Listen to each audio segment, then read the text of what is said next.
Assalamualaikum warahmatullahi wabarakatuh. Bismillah, alhamdulillah, wassalatu wassalamu ala rasulillah Sayyidina wa maulana Muhammadin ibni Abdullah wa ala alihi wa sahbihi wa mawalah, amma ba'd. Saudara-saudaraku sekalian rahimani wa iyyakumullah.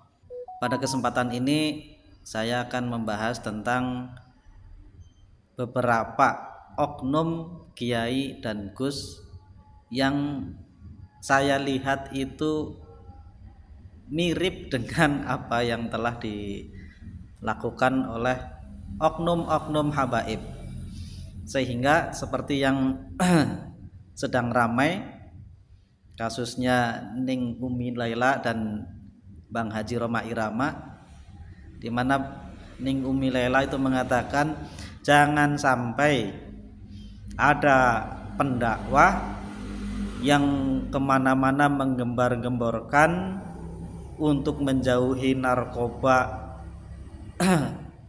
mengatakan bahwa narkoba itu dampaknya seperti ini ternyata anaknya sendiri kecolongan. Itu kemudian menjadi polemik. Begitu juga saya kira hampir mirip kasusnya, jangan sampai para pendukung tesisnya Kiai Imaduddin Utsman Al-Bantani, di mana mereka itu banyak menggembar-gemborkan tentang keburukan oknum-oknum habaib, keburukan akhlak, kelakuan, pernyataan-pernyataan yang dilontarkan oleh oknum-oknum habaib. Ternyata kiainya sendiri dan gusnya sendiri juga ada yang seperti itu, mirip. Artinya kecolongan kita itu. Dan saya berbicara di sini ini tidak omong kosong, saya melihat sendiri. Oleh karenanya ada beberapa yang perlu saya kritisi dari kiai-kiai dan gus-gus kita, agar jangan sampai mereka-mereka itu mirip dengan hal-hal buruk yang telah dilakukan oleh oknum-oknum habaib. Nah, ini jadi perhatian bagi kita, jika kita cinta dengan kiai kita dan gus-gus kita, agar minimal kita mengingatkan bahwa kalau itu diterus-teruskan nanti kasusnya akan seperti kasus yang dialami oleh para habaib, yakni akan dirungkatkan oleh masyarakat sendiri. Ada beberapa hal yang akan saya sampaikan yang perlu saya kritisi, minimal ada 4 lah. Yang pertama, saya lihat ada beberapa kiai dan gus itu mereka merasa seperti pemilik surga, terlalu pede bahwa mereka seakan pasti masuk surga karena leluhurnya, karena ayahnya yang soleh dan sebagainya. Dan ini saya saksikan sendiri, adalah, tidak perlu saya sebutkan, di daerah Cilacap ada, di Sukabumi juga ada. Nah, di mana kasusnya kemarin waktu Pilpres dan Pileg bulan Februari kemarin, itu ada seorang gus tapi sudah jadi kiai muda, dan kebetulan dia itu badal torekoh, badal mursyid torekoh, belum mursyid tapi badal mursyid. Dia karena sudah komitmen dengan seorang caleg, akhirnya dia mewajibkan semua pengikutnya untuk mencoblos caleg yang dia sudah komitmen dengannya. Ada salah satu jamaah, dia mengadu, nah, Kiai, bagaimana kami ini, kebetulan di kampung kami sudah ada komitmen dengan caleg lain, sudah bangun jalannya sudah di aspal, dan perjanjiannya kita semuanya akan memilih dia gitu. Nah, apa jawaban Kiai itu? Walaupun itu sudah komitmen, tetap kalau kamu memang mau mengikutiku, kamu harus semua keluarganya harus mencoblos caleg yang saya dukung. Nah, kalau kamu tidak mau mencoblos, kamu jangan ikut saya. Dia merasa seakan-akan dia sudah optimis masuk surga, sehingga kalau ada orang yang tidak mengikuti dia, berarti bukan dari golongannya yang sudah insya Allah akan masuk surga. Nah itu, ini ternyata kita atau banyak orang yang menggembar-gemborkan, mengunggul-unggulkan Kiai Pribumi dibandingkan para habaib. Ternyata Kiai Pribuminya juga ada yang seperti ini. Ini harus dikoreksi. Jadi menurut saya kepatuhan kepada guru itu harus didasarkan kepada tolok ukur agama. Secara fikih seperti apa? Karena kewajiban guru itu juga mengikuti ajaran agama. Kalau apa yang dikatakan itu tidak sesuai dengan ajaran agama, ya kita ikuti ajaran agama saja. Berarti guru kita sudah melenceng walaupun sedikit dari ajaran baginda Rasulullah SAW. Kita tetap memilih baginda Rasulullah SAW. Bagaimanapun kita menganggap guru kita itu hanya manusia. Kalau memang sesuai dengan ajaran Rasulullah dan akhlak Rasulullah, kita ikuti. Kalau memang tidak sesuai, ya kita ikuti yang sesuai saja. Yang tidak sesuai jangan kita ikuti. Terus yang kedua, ada oknum Gus dan Kiai, saya tahu juga orangnya.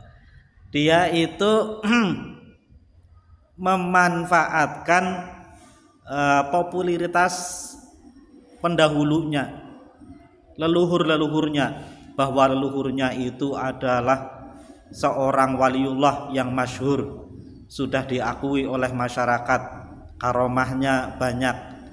Dia di mana-mana mengatakan saya ini cucu dari kakek saya yang seorang wali. Nah, dengan maksud dia itu juga ingin mendapatkan privilege seorang wali juga. Artinya dia kepengin dihormati sebagaimana masyarakat menghormati kakeknya itu yang seorang wali.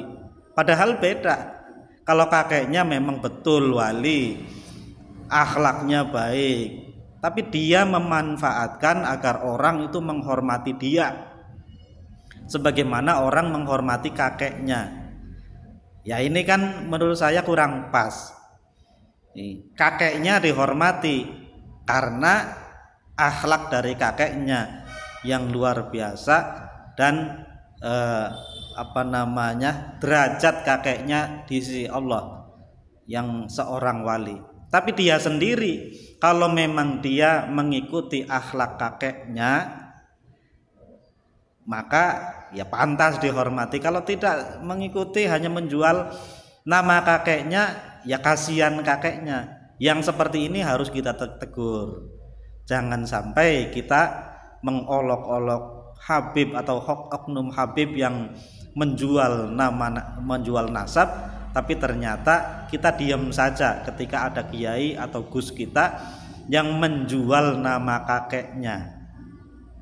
Terus yang ketiga, ada juga oknum kiai dan gus itu yang menjual berkah tapi disalahgunakan. Sini berkah 100.000 ada, saya tahu orangnya dan tidak perlu saya sebutkan. Terus kemudian naudzubillah ada yang menikahi santrinya, kiai menikahi santrinya, bukan nikah yang ta'adud itu, karena santrinya itu kebetulan cantik, dengan mengatasnamakan berkah. Insya Allah kalau dinikahi oleh kiainya itu berkah. Padahal secara normal si santri putri itu tidak mau sebenarnya, tapi karena diintimidasi dengan berkah akhirnya mau. Jadi jangan disalahgunakan istilah berkah itu. Berkah itu maknanya luas, jangan hanya dipersempit. Berkah itu hanya berputar untuk urusan nafsu, janganlah. Kemudian yang keempat, saya juga menemukan banyak kiai atau gus yang merasa memiliki privilege yang berbeda dengan masyarakat umum. Ada hal-hal tertentu yang kesannya itu hanya dimiliki oleh keluarga kiai gitu. Misalkan terkait dengan PKB, ini kejadian juga terjadi di Sukabumi beberapa waktu yang lalu sebelum Pilpres dan Pileg. Ada seorang anggota dewan berkunjung ke sebuah pesantren di mana saya tahu pesantrennya cukup besar dan santrinya banyak. Ketika dibuka dialog antara anggota dewan tersebut dengan santri-santri, kebetulan ada seorang santri yang cukup kritis. Dia mengutarakan unek-uneknya. Dia mengatakan bahwa kenapa kesannya PKB itu selama ini hanya dimiliki oleh kalangan kiai dan gus-gus, seakan-akan rakyat biasa seperti kami-kami, kata santri tersebut, seperti kami-kami yang tidak punya keluarga kiai, tidak ada nasab kiai, bukan keturunan kiai, itu tidak boleh menjadi caleg dari PKB.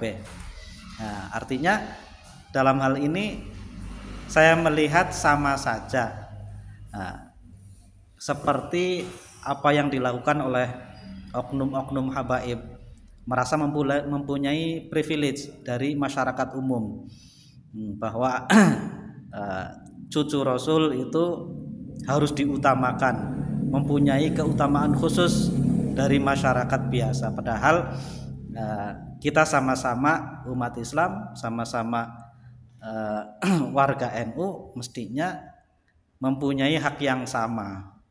Dalam hal ini terkait dengan PKB yang katanya didirikan oleh sesepuh-sesepuh NU, mestinya menjadi milik bersama, bukan hanya milik kiai, milik gus, tapi milik masyarakat biasa.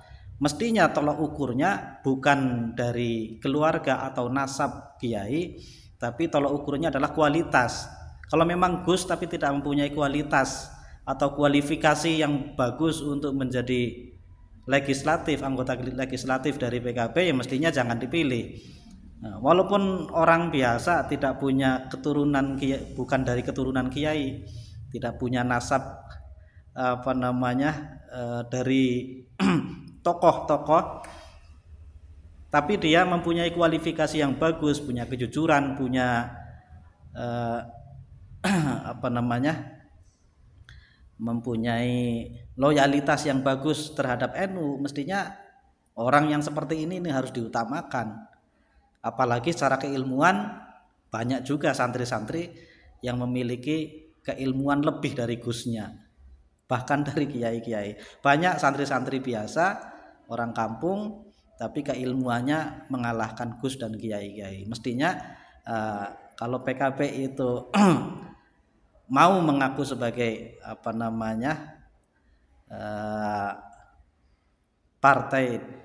partainya orang NU, mestinya harus berbenah, tidak ada privilege khusus dari masyarakat umum. Mestinya seperti itu. Dalam hal ini kita juga harus menyadarkan bahwa jangan sampai kita atau orang-orang yang